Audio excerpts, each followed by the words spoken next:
The last thing my son screamed at me, his face contorted into a mask of pure venom I had never witnessed before, was, "I hope you rot, you manipulative old woman." This was, of course, after I had calmly signed away my entire existence, the sum total of a life of quiet labor to save him from a self-made abyss. What he, in his blind, frantic panic, failed to comprehend was that I wasn't the life raft he imagined. I was the anchor, and I had kept the receipts, etched not in ink, but in ice. It began, as the deepest betrayals often do, with a frantic whisper in the dead of night. My phone buzzed on the nightstand at 1:17 a.m., a serpent in the dark, coiled and waiting.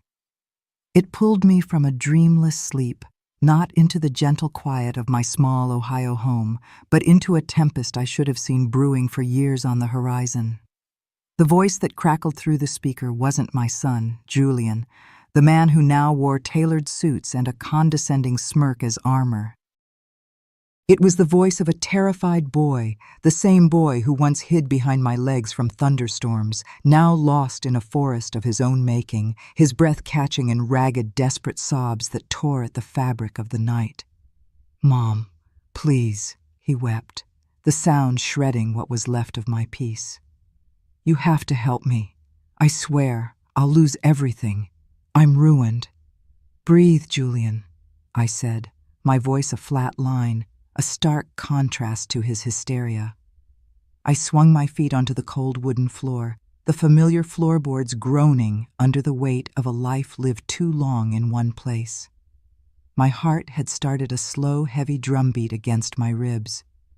"Tell me what you've done." My mind flashed back, an involuntary reflex, to a different kind of crisis. Julian, aged 10, had accidentally broken a neighbor's window with a poorly aimed baseball. He'd come to me then, too, his face streaked with tears, his small hands trembling. I remember kneeling, wiping his face, and telling him that honesty was the only tool that could fix what was broken. We had walked over together, hand in hand, and I paid for the new window pane with money I had set aside for groceries that week. We ate potato soup for 3 nights, but he learned the weight of responsibility, or so I had thought. The lesson, it seemed, had faded with time, replaced by a desperate entitlement. It wasn't a broken window this time. It wasn't crypto either. That felt too modern, too abstract. This was something older, something more foolishly human. A business deal born of greed and naivete, made with men who didn't use contracts, only menacing handshakes and veiled threats that lingered in the air like cigar smoke. A warehouse of imported electronics that never existed. A business partner who had vanished into thin air, and a debt that was now breathing down his neck with the hot breath of a predator. To cover the initial loss, he'd done the unthinkable. He'd taken a secret second mortgage on the beautiful colonial house he shared with his wife Claire. A house I had given them the down payment for, a check written with a hand shaking with pride at his wedding reception. Now, the wolves weren't just at the door. They were inside, measuring the drapes.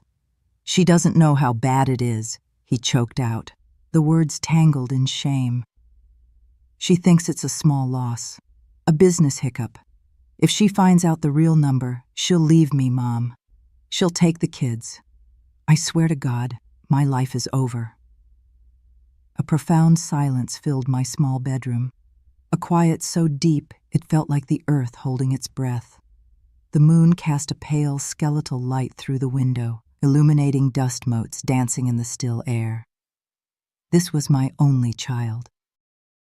The boy I'd raised in this very house, working double shifts at the diner, my hands raw from hot water and bleach, just so he could have the things I never did. New shoes for school, music lessons, a college education without the crushing weight of loans. I had built my entire world around his future, and now he was telling me it was all about to crumble. How much? The question left my lips devoid of any emotion, a shard of ice in the warm, dark room. He whispered the number like a prayer to a dead God, a confession in a desecrated church. $95,000. I didn't gasp. I didn't cry. I didn't rail at the heavens. I simply looked around my room, at the worn floral wallpaper I'd hung with my late husband, the peeling paint on the windowsill, the framed picture of Julian on his graduation day, his smile so bright and full of promise it seemed to belong to another person entirely, a stranger from a happier lifetime. My whole world, everything I had scrimped and saved for over 40 years of mind-numbing, back-breaking work, was worth less than his one catastrophic, reckless mistake. He kept talking, a torrent of fear and excuses flooding the line, a chaotic narrative about menacing phone calls, about the hollow-eyed dread that seized him every time a car slowed down outside his pristine suburban home. He spoke of sleepless nights, of the fear of his wife's judgment, of the terror of losing his picture-perfect life. "You're the only one I can turn to," he pleaded, his voice regressing further into that of a terrified child. "You're all I have left." The call ended. I did not sleep. I sat at my worn kitchen table, the ghost of my late husband in the empty chair opposite me, his imagined scent of sawdust and Old Spice a comforting phantom.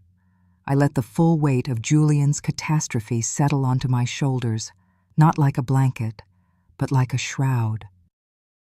By the time the first gray hint of dawn bled through the window, a decision had formed in my mind, forged in the cold, sleepless hours of the night. It was a decision that was cold and sharp as a shard of glass.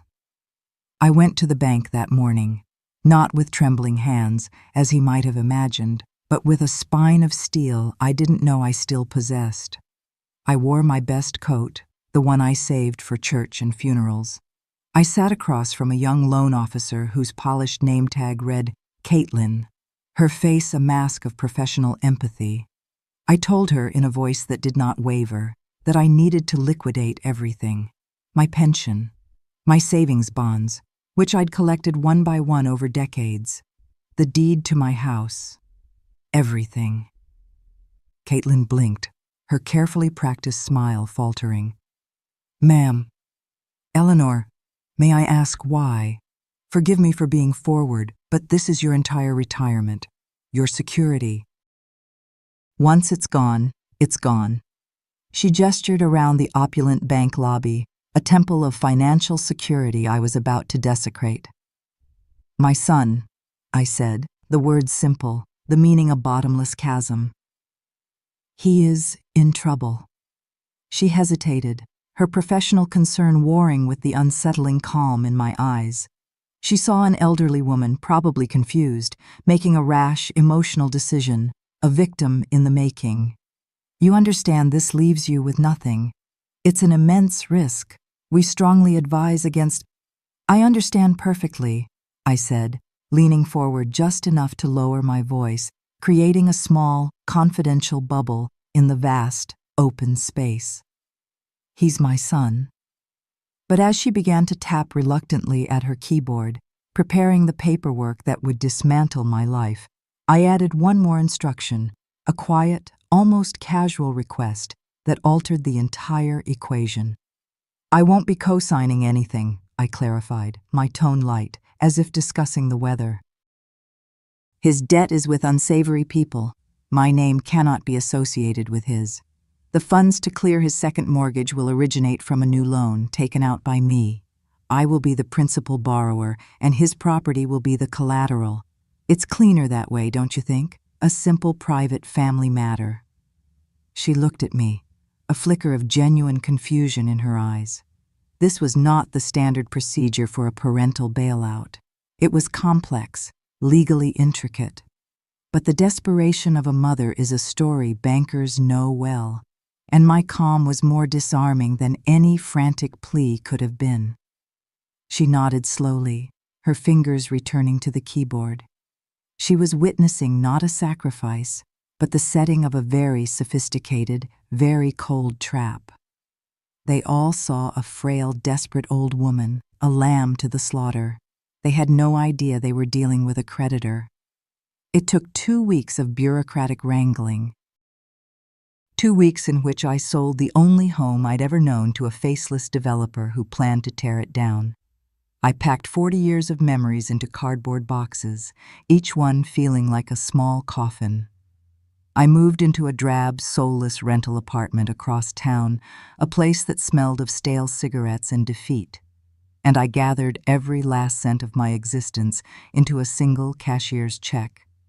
When the teller slid it under the glass to me, I stared at the slip of paper. It felt like both a death sentence and a declaration of war. I met Julian at his bank, the one with marble floors and hushed tones. He looked ravaged, his expensive suit rumpled as if he'd slept in it for a week. The mask of the successful businessman had shattered, revealing the terrified boy underneath. He hugged me with the desperate strength of a drowning man, burying his face in my shoulder. "I owe you my life, Mom," he whispered into my hair. "Forever." I felt a pang, a flicker of the old, unconditional love. I gently extricated myself and handed the envelope to the bank manager. The debt was cleared. The second mortgage vanished from the record. His house, his life with Claire was safe. As we walked out into the bright, unforgiving sunlight, he slung a proprietary arm around my shoulders. "You'll stay with us, of course," he said, not as a question, but a statement of fact. "It's the least we can do. I'll take care of you now, Mom. Don't you worry about a thing." And in that moment, staring into the face of my relieved, grateful child, I almost believed him. I allowed myself a fragile sliver of hope. Because that is the curse of mothers. We are conditioned to believe in the redemption of the very people who break our hearts, time and time again. 6 months. That was the length of the fuse. 180 days. That's how long it took for gratitude to curdle into resentment, and for resentment to harden into a quiet, suffocating contempt that poisoned the very air I breathed. The first month was a meticulously staged performance of familial bliss. Claire, with a smile that never quite reached her eyes, redecorated the guest room in bland, inoffensive shades of beige. Julian kissed my cheek every morning on his way to work, a perfunctory, dry peck. I made myself useful. I baked bread, I folded laundry, I picked up the grandchildren from school, becoming a silent, efficient, and unobtrusive cog in the machinery of their perfect lives. I was the family's resident angel of mercy, their living, breathing symbol of sacrifice. But the novelty of sainthood wears off quickly. By the 3rd month, my presence was an unspoken inconvenience, a piece of furniture that was always in the way. Claire's sighs grew heavier whenever I entered a room.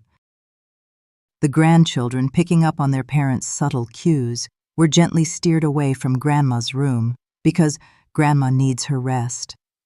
Julian started working later, his greetings becoming monosyllabic grunts, his eyes perpetually glued to the glowing screen of his phone, a barrier more impenetrable than any wall. The slights were small, insidious, and masterfully crafted to be deniable. My favorite porcelain teacup, a gift from my late husband, vanished from the kitchen cabinet, only to be vaguely remembered as having been chipped, so I must have tossed it. The thermostat was always set to a temperature that left a perpetual chill in my bones. One evening, I was walking past the den and heard Claire on the phone with a friend, her voice a saccharine, conspiratorial whisper. It's like living with a ghost, a very needy ghost who leaves her scent of old lavender on everything. She's just always here. I said nothing. I retreated to my beige room and became an expert in the art of saying nothing. I learned to take up less space, to make my footsteps lighter, to breathe more shallowly. The end came on a Tuesday, over a lasagna I had spent the entire afternoon making from scratch, his childhood favorite, the one I made for every birthday. The 4 of them sat at the polished mahogany dining table, a perfect family portrait with one smudged, unwanted element, me. Claire picked at her food, then placed her fork down with a theatrical gentleness that set my teeth on edge. "You know," she began, addressing the crystal chandelier above the table, "this house has been feeling a little cramped lately. I think for everyone's emotional well-being, it's time we discussed more permanent arrangements." My heart stopped. The world seemed to tilt on its axis. I looked at Julian, my boy, my only son, my eyes screaming a silent plea for him to say something, to defend me, to show one shred of the loyalty I had so completely and catastrophically shown him. He said nothing. He just scrolled through his phone, his thumb flicking across the glass screen, dismissing articles and emails with the same casual disinterest with which he was dismissing his own mother. I swallowed the lump of metal that had formed in my throat.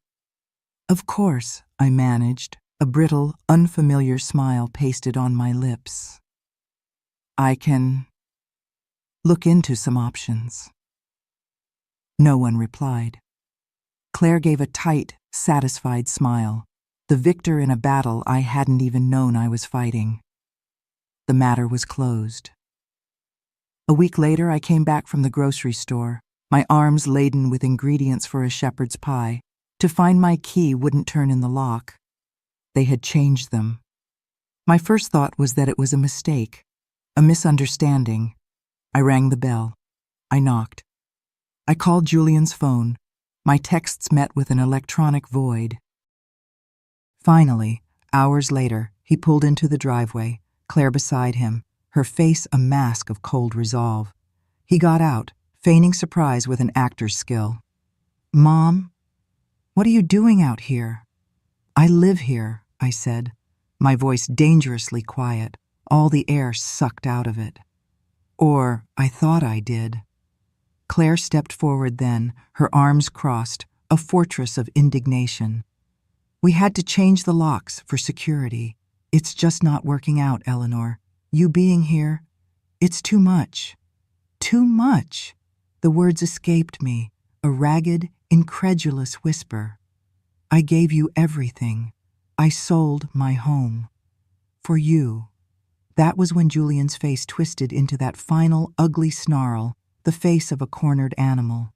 "Nobody asked you to do that. You made that choice. You've always held it over my head. You expect us to what? Worship you for it.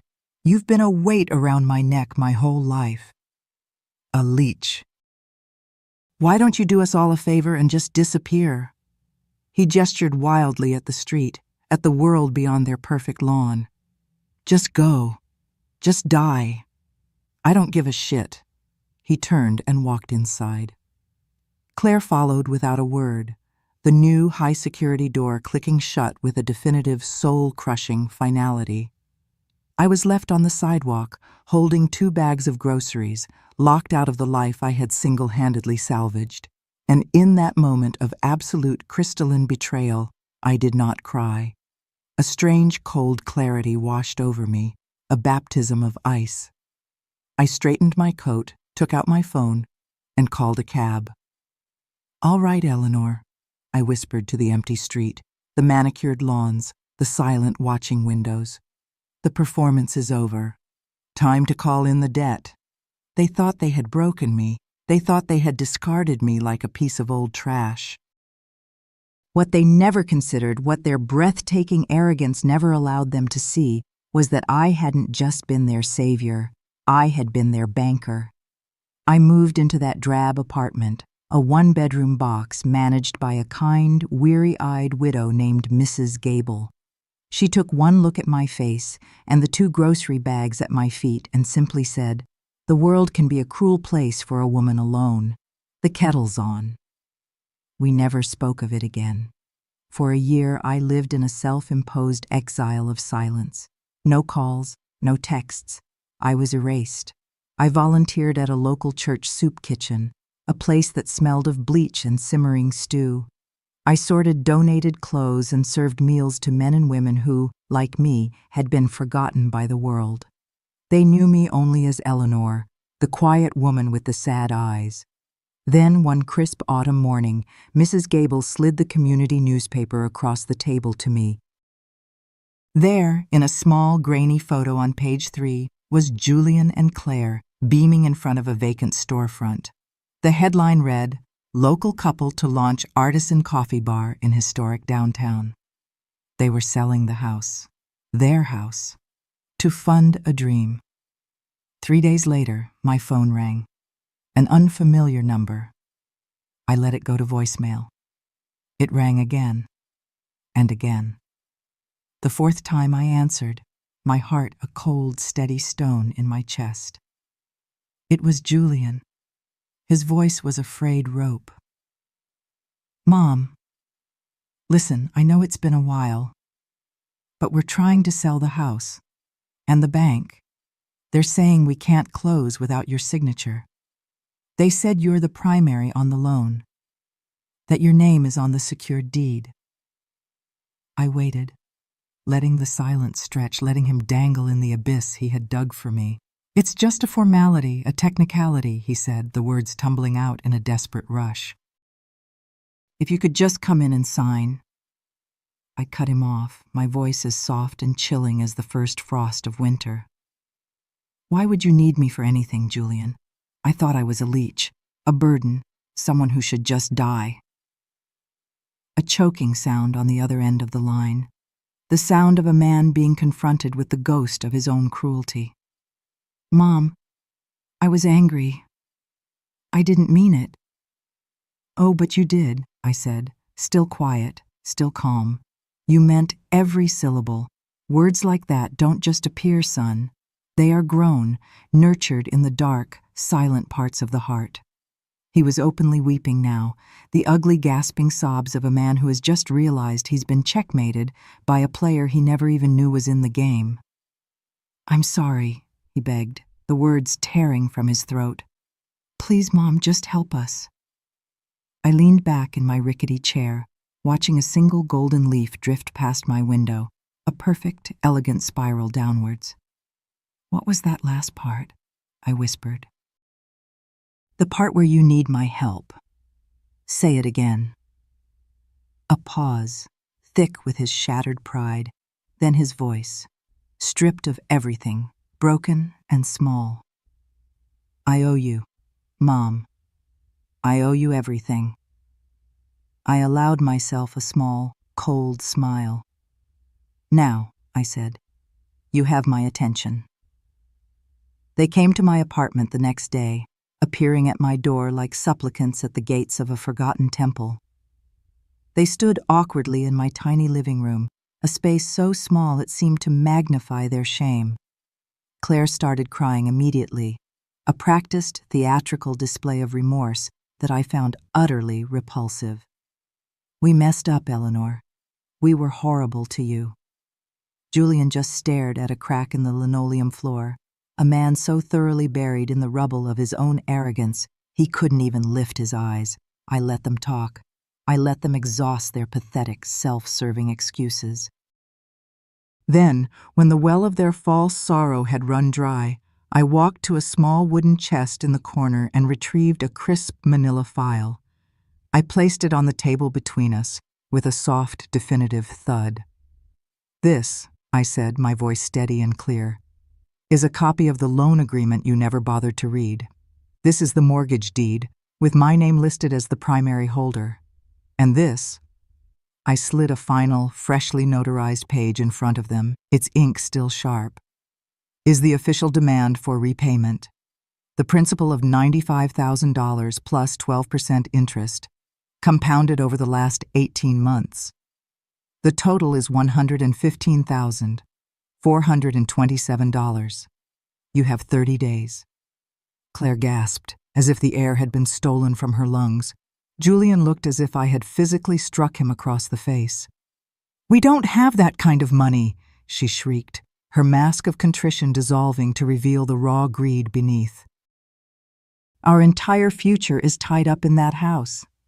"Then perhaps you should have valued the person who secured it for you," I said, my voice unwavering. "You see, the house was never truly yours to gamble with. It was my collateral, my investment, my name. You played a high-stakes game with something you didn't own.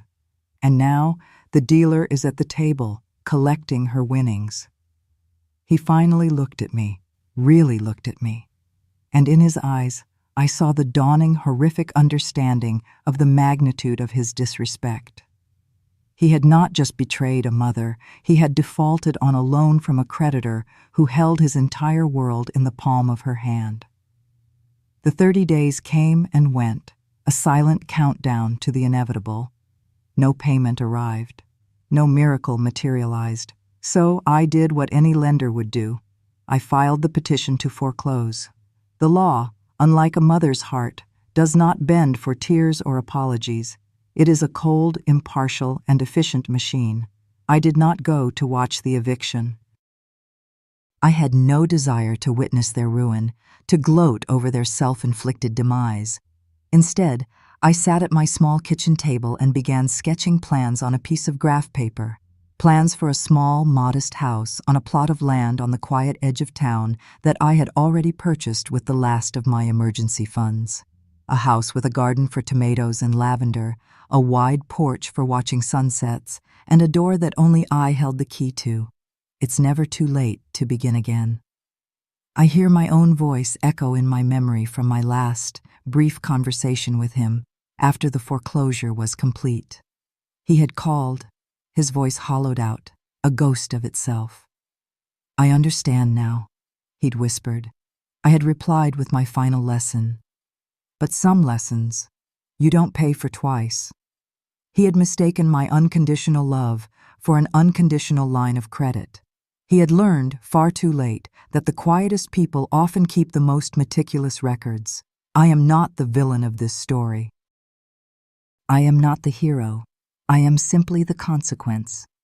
I am the woman who was told to disappear, and so I did, into a life of my own making, a life built from the ashes of a love I finally, mercifully, let burn. I am no longer the soil for someone else's roots to strangle. I have planted my own, and in the quiet solitude of my new beginning, they are finally, fiercely, and gloriously taking hold.